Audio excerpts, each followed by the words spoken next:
Un placer poder hablar con usted, que es el experto en esto. ¿Lo valoramos como debe a San Martín los argentinos y argentinas? Yo creo que como sucede con la mayoría de las cosas en nuestro país, a San Martín ha sido objeto también ha sido una víctima de la grieta que divide nuestra sociedad desde prácticamente los tiempos de la Revolución de Mayo, ¿no? Entonces hay un sector mayoritario que reivindica y valora a San Martín como el más grande hombre público de nuestra historia, sin duda, y hay otro que intenta poner dudas, plantear cuestionamientos, sospechas. Llamativamente los que cuestionan a San Martín son los mismos que plantean que las Islas Malvinas deben llamarse Falklands y reconocerse su soberanía al Estado inglés. Nosotros hacíamos reseña de cómo la simbología que tiene San Martín para otros gobiernos latinoamericanos, y calculo que hoy también estarán haciendo la conmemoración como se debe, ¿no? A este hombre que vino a marcar una gesta libertadora para los pueblos latinoamericanos que ha sido muy significativa. Y es inevitable hacer esa comparación, ¿no? Usted decía que ha sido víctima de la grieta. ¿Y eso qué ha significado para San Martín? Y, por ejemplo, significó que a principios de la década de 1820 las autoridades porteñas lo declararan traidor a la patria, por no querer, digamos, utilizar el ejército libertador para reprimir a los caudillos federales de las provincias argentinas, por ejemplo, que se oponían al proyecto colonial unitario. Claramente San Martín, el principal enemigo de San Martín, es decir, se consideraba enemigo de San Martín, no tenía la estatura para ser tal, era Bernardino Rivadavia, que incluso articuló varios complots para tratar de asesinarlo en el tramo final de la estancia de San Martín en América Latina, y también que se lo ha invisibilizado constantemente, tanto, es decir, de San Martín conocemos los 12 años de acción en el Río de la Plata, pero el antes y el después no, y sobre todo el liberalismo y el unitarismo en nuestro país le ha reprochado siempre, lo ha cuestionado, ha tratado de ocultar la empatía y la acción conjunta que ha tenido con Juan Manuel de Rosas y su papel fundamental en lo que ha sido el bloqueo francés en los años 30 y la guerra del Paraná en los años 40 con la invasión anglo-francesa, cuando San Martín, en coordinación con Rosas, mientras Rosas se ocupaba de articular la defensa militar aquí en nuestro territorio, San Martín se encargó de recorrer las cancillerías europeas para tratar de avanzar en la finalización del conflicto. Alberto, hoy estamos hablando de San Martín al conmemorar su muerte, ¿no?, a los 72 años de edad. Como tal vez en otra oportunidad hablaremos de Manuel Belgrano o de Rosas o de algún otro prócer, digamos. Hoy nos toca hablar de el padre de la patria, como también es llamado. ¿Considera, siendo historiador, que se ha enseñado bien, que se ha enseñado parte de la historia? Esos 12 años que usted hablaba de tal vez la gesta libertadora solamente y que no se habló del antes y el después, o que hay cosas que no se han dicho. Muchos historiadores de hecho hablan de un San Martín con ciertas cuestiones ocultas.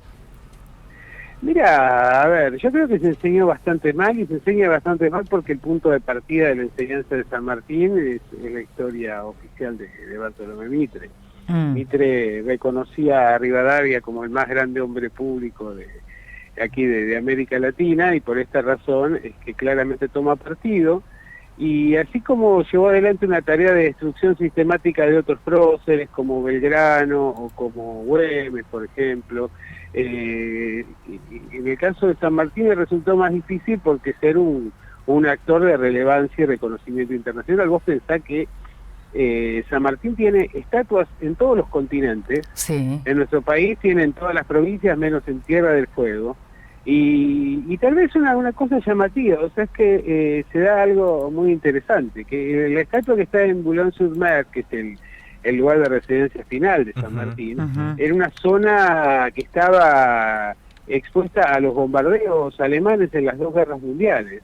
Y llamativamente, mientras que los pueblos que rodeaban a la estatua terminaron destruidos, la estatua de San Martín permaneció totalmente, digamos, preservada, lo cual generó la idea de que existía algún tipo de protección sobrenatural sobre San Martín y esto incluso reavivó más lo que era ya el reconocimiento de toda su enorme capacidad organizativa como hombre de Estado y como militar, porque en realidad aquí el punto es que la historia de Mitre lo intenta subsumir simplemente en lo que algunos han definido como el tonto de la espada, ¿no? Es decir, como alguien que solamente era apto en el terreno militar y Mitre dice que tanto San Martín como Belgrano no entendían a la sociedad y demás. En realidad yo creo que la entendían y demasiado bien, y San Martín fue mucho más que eso, fue, digamos, un gran estadista, un gran político.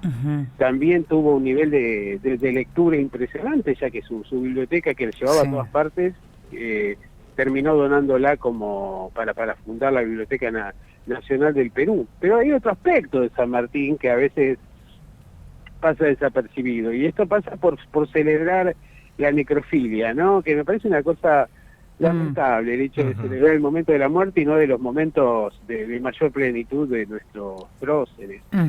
San Martín era un gran guitarrista, un cantante y un bailarín llamativo, y también un gran seductor, por ejemplo, ¿no? Y de ahí hay una dimensión humana de San Martín que si la conociéramos todavía nos generaría una empatía, un reconocimiento mayor, porque bueno, efectivamente es un ser humano, no era algo que estaba en el bronce, y justamente en esa digamos, plenitud de su vida social también, y tal vez en las contradicciones, creo que es donde se agiganta más el mérito, porque digamos, si uno no tiene contradicciones y es un hombre de mármol, es muy fácil tal vez llevar adelante acciones, pero no en el caso de él, y además con la declinación de su salud a partir de problemas respiratorios y demás que contrajo, bueno, durante allá estando ya en Mendoza y luego en las digamos, que se fueron profundizando con el paso del tiempo. En primer lugar, el retrato de San Martín que nosotros vemos generalmente en las revistas o en las publicaciones escolares no tiene nada que ver con San Martín. San Martín tenía rasgos indiados. Es muy probable que su madre haya sido una mujer originaria. Además era una persona con un carácter muy fuerte, por cierto, pero con una capacidad de reflexión muy importante, muy pleno en cuanto a su vida sexual, digamos, en realidad, que es algo que también aparece bastante, digamos, oculto. No se habla de eso, es verdad. Los próceres no tenían sexualidad. Tal cual, golpe, si nosotros podemos, digamos, si algún día, a veces uno se contiene un poco de hablar por el tema de no querer abonar en los argumentos de los detractores, pero en realidad era muy interesante analizar ese aspecto de la vida de San Martín, y fundamentalmente, a ver, el tema del caballo blanco y demás, tiene que ver, a ver, Rivadavia era mulato y aparece representado como blanco, San Martín era indiado y aparece también como...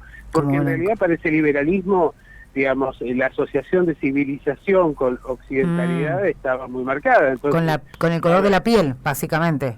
Y fíjate, si el fundador del liberalismo de alguna manera en el Río de la Plata era un mulato, como Rivadavia, o el libertador de América era alguien que tenía una madre originaria y rasgos sin cabeza, te das cuenta que eso no cerraba con ese modelo de civilización y barbarie que plantean Sarmiento y compañía, que para tratar de justificar el predominio de la élite blanca porteña y de las élites blancas regionales sobre el resto de la sociedad. Entonces pasa por ese lado. A ver, el caballo blanco, San Martín tuvo muchos caballos, ¿no? Claro, pero el que uno ve en la figurita siempre es blanco. Sí. Pero ¿por qué pasa eso? Pasa porque en realidad nosotros efectivamente somos una sociedad aluvial, una sociedad que se fue componiendo a partir de, es decir, digamos, sobre el sustrato originario, luego llegan los españoles, luego se produce el mestizaje, después llega el resto de la inmigración europea, de los países latinoamericanos. Era necesario construir una ficción del pasado, en el cual reconocerse como nación por parte de aquellos que tenían orígenes muy distintos. Entonces, la historia cumple esa función de definir representaciones sociales y un sentido común.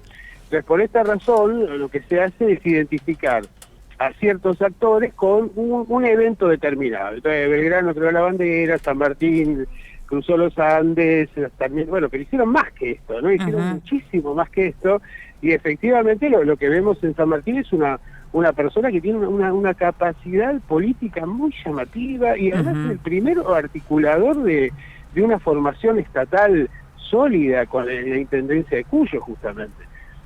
Fíjate que funda las primeras fábricas en la Argentina, la fábrica de municiones, la fábrica de armas, establece la papeleta del Conchavo, regulariza la situación laboral, establece medidas proteccionistas para proteger la producción en toda la zona de Cuyo, obliga a las clases acomodadas a pagar impuestos, disciplina a la sociedad. Yo creo que es un personaje impresionante, porque luego los caudillos federales van a inspirarse en este modelo de San Martín para articular las administraciones provinciales durante toda la primera mitad del siglo XIX. De hecho, antes hacíamos referencia a la relación con Rosas. Rosas, a la primera instancia que compra, le pone Ejército de los Andes como nombre, y en realidad tenía una admiración notable por San Martín. Y luego San Martín implementa muchas de sus medidas administrativas aquí en Buenos Aires.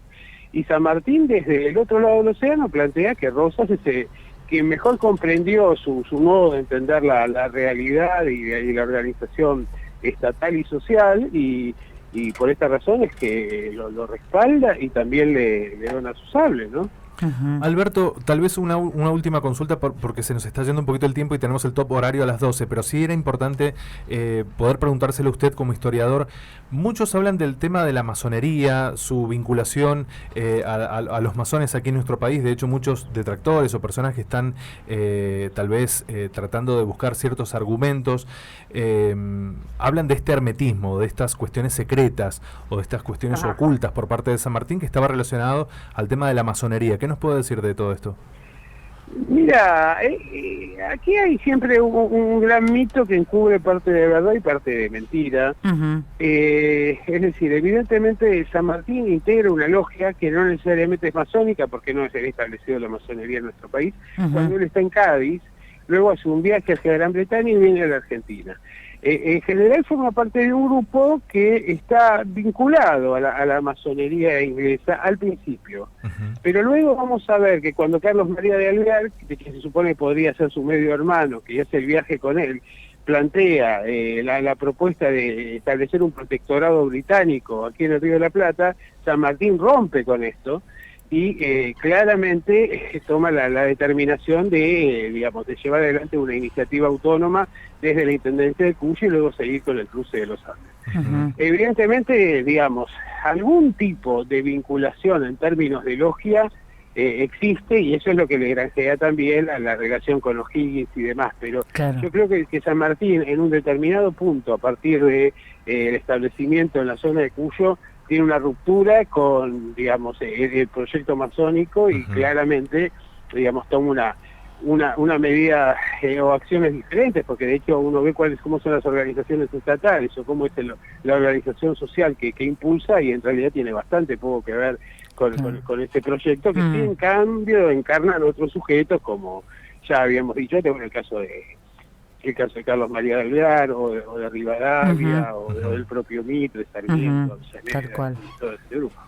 Alberto, muchísimas gracias por estos minutos. Queríamos hablar con usted sobre San Martín. Nos parece realmente muy bueno ver ese otro costado que es sumamente interesante, y ojalá se pueda hablar de estos historiadores tan fuertes, de la historia tan fuerte, los protagonistas de la historia tan fuertes, de otro costado, ¿no? Más humano, y que no sea mala palabra, en definitiva, ¿no? En algún momento. No, y vos sabés que en realidad es interesante esto, porque yo creo que agiganta el mérito, ¿no? Porque efectivamente, el hecho de considerar que San Martín era alguien como nosotros, pero que se animó y que fue capaz de llevar adelante un proyecto complejo, de una manera inédita. A mí me parece que en realidad no tiene parangón en la historia universal, ese cruce de los Andes con los medios que contaba San Martín en las condiciones que debió realizar. Tal cual. Alberto, le mandamos un abrazo grande. Hasta luego. Hasta luego, muchas gracias.